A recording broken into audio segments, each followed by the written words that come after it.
Welcome to my channel guys. तो आज का दिन मैं शुरू करती हूँ सबसे पहले टाइम टेबल बना करके कि आज मुझे क्या क्या पढ़ना है। तो मुझे अकाउंट में एनपीओ करना था, मैथ्स में मुझे थ्योरेटिकल डिस्ट्रीब्यूशन करना था और लॉ में मुझे करना था आईपीए यानी इंडियन पार्टनरशिप एक्ट का यूनिट 2।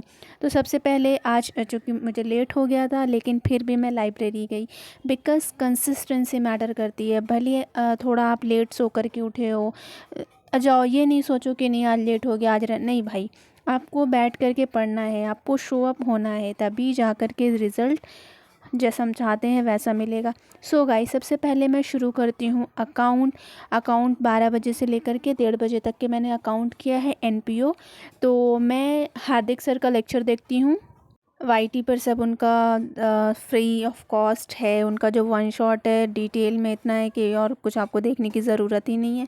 सो मैं सर का लेक्चर अकाउंट प्रेफर करती हूँ एनपीओ जो है वाईटी से। देन उसके बाद पहले तो मैं उसका नोट्स बनाती हूँ, बिकॉज़ नोट्स बनाना ज़रूरी है। हम सिर्फ लेक्चर देख रहे हैं, नोट्स नहीं बना रहे हैं तो भी मुश्किल, इस वजह से नोट्स बनाना ज़रूरी है गाइस। तो देख देख करके मैं नोट्स बना रही थी, साथ साथ सॉल्व कर रही थी। साथ साथ जितना ज़्यादा हम सॉल्व करते जाएंगे उतना ज़्यादा चीज़ें रिटेन होती जाएगी हमारे माइंड में। सो सॉल्व करना बहुत ज़्यादा ज़रूरी होता है। बच्चे क्या सोचते हैं कि हमने लेक्चर तो सारा देखा हुआ है, उसके बाद भी हमें समझ में क्यों नहीं आ रहा है। बिकॉज़ हम लेक्चर देख रहे हैं बट उस चीज़ को समझने की कोशिश नहीं कर रहे हैं। समझ में हमें कब आएगा? सिर्फ रटने से नहीं, उसको हमें सॉल्व करना पड़ता है।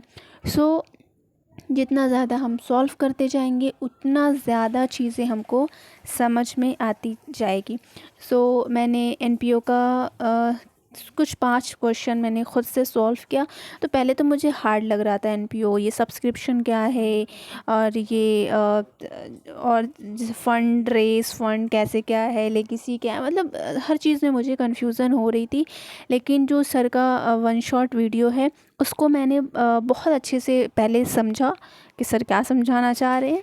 तो मुझे एक्चुअल अब समझ में आ रहा है कि oh my God what is NPO. तो फाइनली मुझे एनपीओ समझ में आने लगा। सो गाइस, 1.5 घंटा एनपीओ करने के बाद मेरे नमाज़ का टाइम हो गया था। तो नमाज़ पढ़ने के बाद लंच करने के बाद 2 बजे से मैं शुरू करती हूँ मैथ्स में थ्योरेटिकल डिस्ट्रीब्यूशन। मैं आकाश अग्रवाल सर का वीडियो लेक्चर जो है वाईटी पर क्विक रिवीजन वो देख रही थी। वो देखने से मेरा बहुत सारा डाउट क्लियर हो गया। बहुत सारा मुझे डाउट था इसमें, तो डाउट मेरा क्लियर हो गया। देन उसके बाद सबसे पहले तो मैं सर के साथ देख देख करके सॉल्व कर रही थी। देन उसके बाद जब लेक्चर पूरा मैं देख चुकी, लेक्चर पूरा मेरा हो गया, तो मैंने सोचा कि मैं कुछ पीवाईक्यूज़ करती हूँ। तो कुछ मैंने पीवाईक्यूज़ किए तो मैं ख़ुद से एबल थी सॉल्व करने में। तो मैं बहुत ज़्यादा कंफर्टेबल हो गई। Binomial, Poisson and then normal distribution. Normal बहुत ज़्यादा हार्ड लगता है बच्चों को, राइट। नॉर्मल मुझे भी बहुत हार्ड लग रहा था, लेकिन आप पहले तो मतलब थोड़ा बहुत क्लियरिटी थी, बट जब सर का क्विक रिवीजन देखा तो जितना था मेरा सब डाउट क्लियर हो गया फाइनली। तो थ्योरेटिकल डिस्ट्रीब्यूशन मुझे समझ में आ गया है, बस कुछ प्रैक्टिस करने की और ज़रूरत है। नेक्स्ट वीक में मैं इसकी प्रैक्टिस करूँगी, तो जो भी मेरे सारे डाउट्स हैं इंशाल्लाह सब क्लियर हो जाएंगे and I will be become the pro in theoretical distribution.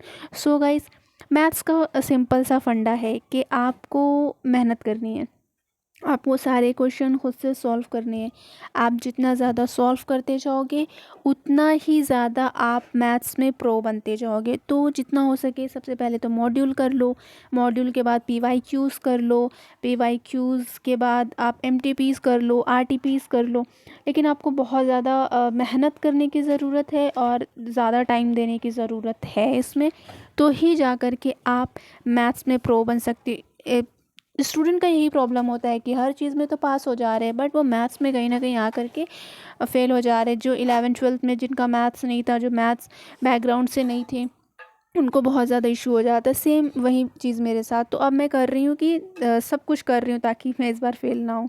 तो गाइज़, उसके बाद मैंने मैथ्स का पीवाईक्यूज़ किया, पीवाईक्यूज़ के कुछ क्वेश्चंस किए जैसे कि मैंने पहले बताया। तो फाइनली मैं 2.5 घंटा कुछ मैंने स्टडी की है। 2.5 घंटे नहीं, सॉरी, 3 घंटा मैंने स्टडी की है मैथ्स, तो अब मैं फाइनली मैथ्स कर पा रही हूँ।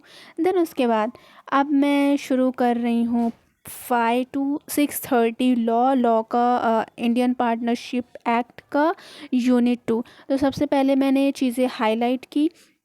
इस वक्त मैं बहुत ज़्यादा ऐसे फ्रस्ट्रेट हो रही थी, मेरा दिल नहीं हो रहा था पढ़ने का, बट पढ़ना तो है। तो सबसे पहले मैंने हाईलाइट किया और उसके बाद ख़ुद से समझने की कोशिश की। सबसे पहले तो नहीं समझ में आ रहा था, फिर मैंने कुछ चीज़ें चैट जीपीटी से पूछी, कुछ सेक्शन चैट जीपीटी से पूछे, तो फाइनली थोड़ा थोड़ा तो समझ में आने लगा। तो मेरा लॉ में यूनिट 1 और यूनिट 2 हो चुका है इंडियन पार्टनरशिप एक्ट का।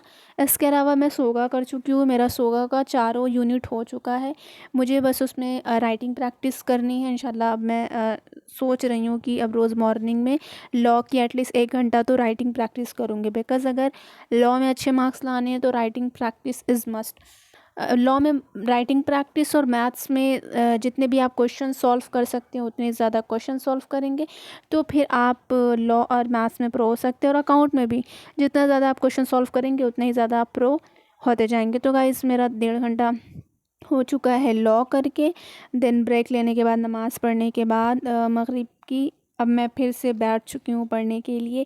रिवीजन में मुझे आज करना था अकाउंट में डिबेंचर्स करना था, इशू ऑफ डिबेंचर्स, तो वो किया है मैंने।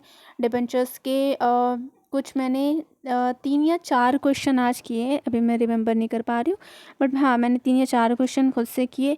तो मैं जर्नल एंट्रीज़ भूल गई थी, बट जब अभी मैंने सॉल्व किया तो जर्नल एंट्री मुझे याद हो गई है फाइनली। तो डिबेंचर में बस 1-2 बार और मुझे प्रैक्टिस करने की ज़रूरत है और इंशाल्लाह I will be pro in debenture.